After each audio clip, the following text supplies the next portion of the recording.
Tinanggap ng Manila Police District ang mga batiko sa kanila kaugnay sa pang-hostage sa Quirino Grandstand.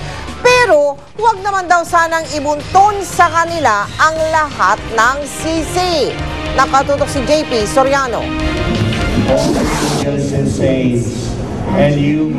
Kasama mga Pulis Maynila at NCRPO sa mga taimtim na nagdasal sa misa para sa mga namatay sa hostage taking dito noong isang linggo. Seryoso ang mga pulis sa buong programa. Bukod sa iba pang opisyal ng bansa at ng Hong Kong, pumila rin ang mga pulis sa mismong pinagpwestuhan ng hinostage na bus para mag-alay ng kandila. Simbolo raw ito ng pagluluksa ng MPD para sa 8 Chinese nationals na namatay. Bagay ito na ang kapulisan natin naipakita ang lubos na pakikiramay.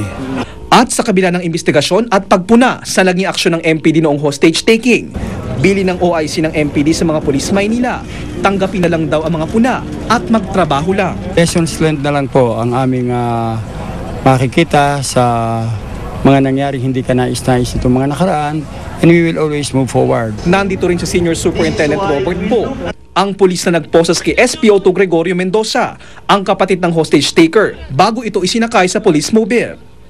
Ayon kay Po, sumunod lang daw siya sa utos. The whole process was well thought out bago pa naman kasi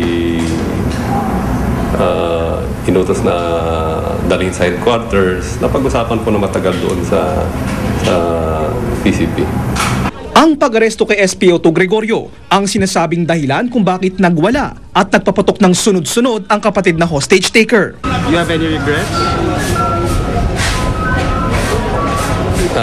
Yun po ay aking pinaghipang matagal, and I'd like to keep that to myself. I can take all of those criticisms and I take it with a grain of salt na they have the right to be angry as normal persons and as human beings dahil sa pangyayari. Ang iba pang pulis Maynila gaya ng MPD SWAT, ang mga tumayong negotiator, hindi nakadalo sa misa sa Quirino kanina. Nakikipagtulungan daw kasi sila sa ginagawang investigasyon ng NBI at PNP. At habang gumugulo ang investigasyon sa nangyaring hostage taking, ilang matataas pang opisyal ng MPD ang inaasahang matatanggal sa kanilang pwesto. At ayon sa ilang opisyal ng MPD na tumagi magpakilala, sana raw wag lang isisi sa kanila ang nangyaring trahedya. JP Soriano, Nakatutok, 24 Oras. Kaligtasan mo sa Alerto 24. Muling nasunog ang bahay ng aktres na si Chinchin Gutierrez sa lungsod ng Quezon. Tulad dati, palyadong linya ng kuryente ang iniinalang sanhi ng sunog. Si Lala Roque, Naka-Alerto 24. Disyembre ng taong 2006, nilamon ng apoy ang bahay ni Chinchin Gutierrez sa Gonzales Street, Varsity Hills, Xavierville, Quezon City. Faulty electrical wiring ang nooy nakitang sanhi ng sunog. Nailigtas ng aktres ang sarili at ang inang nakaratay noon dahil sa sakit sa kidney. Nagtamo siya ng mga paso sa kamay at mukha. My heart breaks for my mother because she's alive, but she knows what's happening. Pero 3 linggo matapos ang sunog, pumanaw ang kanyang ina dahil sa komplikasyon ng mga sakit. Makalipas ang mahigit 3 taon, muling nasunog ang bahay ng aktres. Alas 11:30 kagabi, natutulog na raw ang kasambahay na si Lani Pore na magsimula ang sunog. Nagising na lang po ako sigaw ng mga kapitbahay na nasusunog nga po yung bahay namin. Tapos pagising ko po nakita ko, malaki na yung apoy sa taas. Nagsimula raw ang apoy sa mismong kwarto ni Chinchin, kahit noong Biyernes pa nasa out-of-town trip ang aktres. Diyan po siya natutulog minsan, nag-aaral po ng mga niya, mga libro niya po. Diyan po siya nag-aaral, nag-stay. Ano yung mga nasunog? Mga libro po. Mga libro ni Chinchin? Opo, tsaka mga mga Mama Mary, mga santo po niya. Palibhas ay malakas ang buhos ng ulan kagabi. Tumagal lang ang sunog ng kalahating oras. Pero tila sapat na ito para tuluyang matupok ang kwarto at mga gamit ng aktres.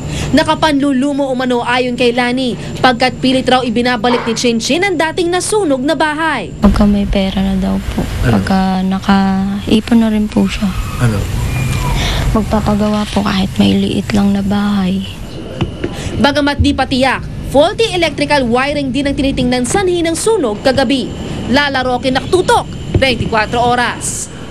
Samantala, humihingi naman ng pangunawa ang kampo ni Chinchin Gutierrez na hindi muna siya magpapaunlak sa panayam. Ayon sa kanyang manager na si Angela Ureta, nasa tinatawag na ecological workshop ang aktres mula pa nung Biyernes. Nalaman daw niya ang tungkol sa sunog kaninang umaga lang. Natupok daw ang buong kwarto ni Chinchin at walang nasagip sa kanya mga gamit. Pero ang pinakaimportante raw sa lahat ay walang nasaktan sa sunog. Lagay naman ng ating panahon, wala na po tayong bagyo ngayon, pero asahan pa raw ang madalas sa pagulan dahil naman sa habagat. Nakatutok si Steve Dailisan. Nasa labas na ng bansa si Bagyong Glenda pero pinag-iibayo naman ito ang hanging habagat dahilan para maging madalas ang pag-uulan sa umaga at bandang hapon sa Hilaga at gitnang Luzon kasama ang Metro Manila. Ayon sa Pag-asa, wala pa namang inaasahang papasok na bagyo pero sa susunod na linggo posibleng may mabuong low pressure area. Ito kasi yung mga remnants ni Glenda. So ito yung cloud clusters na tinitingnan natin na posibleng magkaroon ng, kung magkakaroon man ng sirkulasyon o posibleng magkaroon ng LPA. Wala namang lubhang binaha kaninang umaga pero nanatiling nakaantabay ang MMDA flood control pumping stations pati ang CCTV sa mga estero.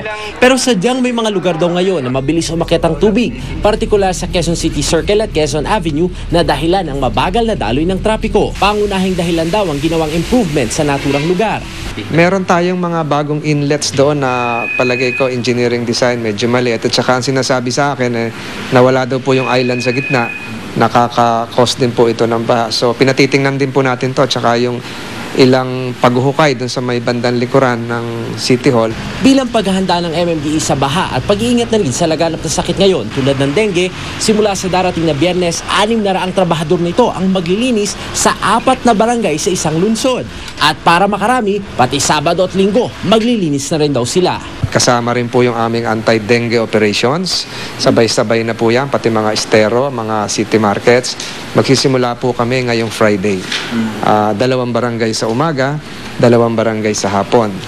Umaasa ang MMDA na sa kooperasyon at tamang disiplina, mas magiging malinis at iwas sakit ang mga taga Metro Manila. Steve Dailisan, nakatutok, 24 oras. Sabik na raw ang ating pambansang kamaong si Manny Pacquiao na makaharap si Antonio Margarito.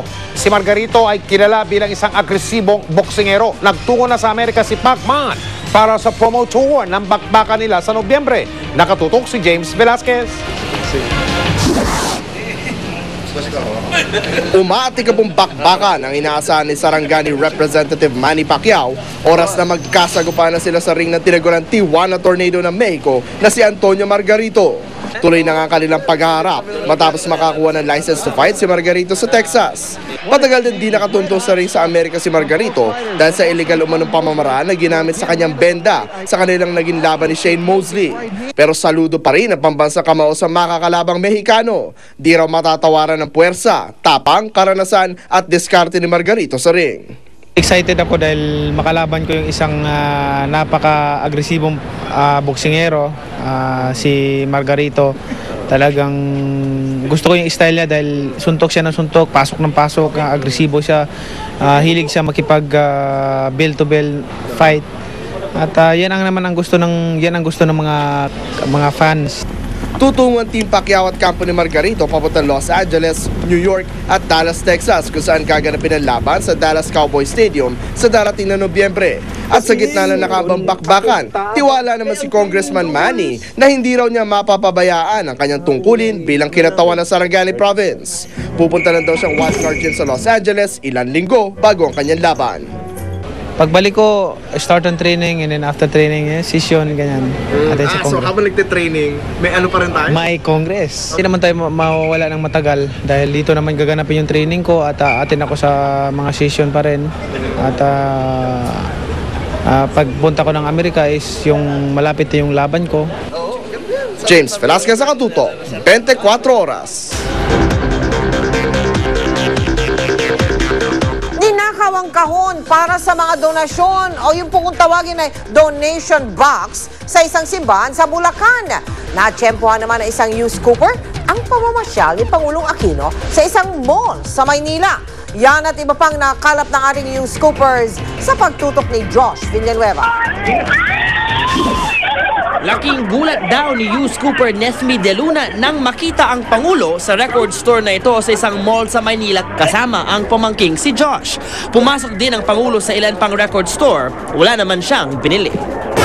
Dinistrongka ang donation box ng Sacred Heart of Jesus Parish sa San Jose del Monte, Bulacan. Hinihinalang kagagawa nito ng batang nakita sa likod ng puno na may hawak na screwdriver. Tumangking magpakilala ang Yus Cooper na isa sa mga lay minister ng simbahan, pero dinalaan niya ang bata sa barangay hall.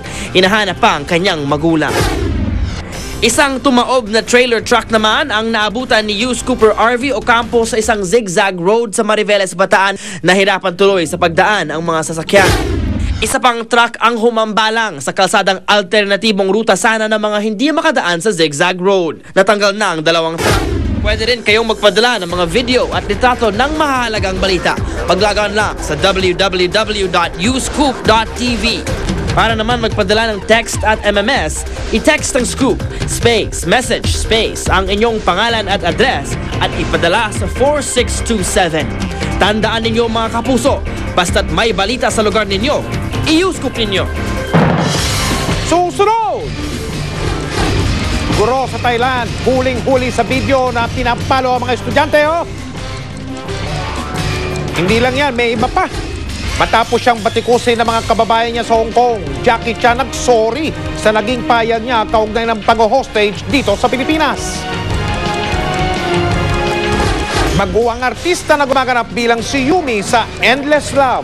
Pinagseselosan nga ba ni Marian Rivera? Ang unang pagsasayang papawid ng Survivor Philippines Celebrity Showdown. Pinaka-tinutukang palabas sa telebisyon kagabi. Sino kaya ang manok ng ating mga kapuso? Malalaman natin sa pagpapatuloy ng 24 oras.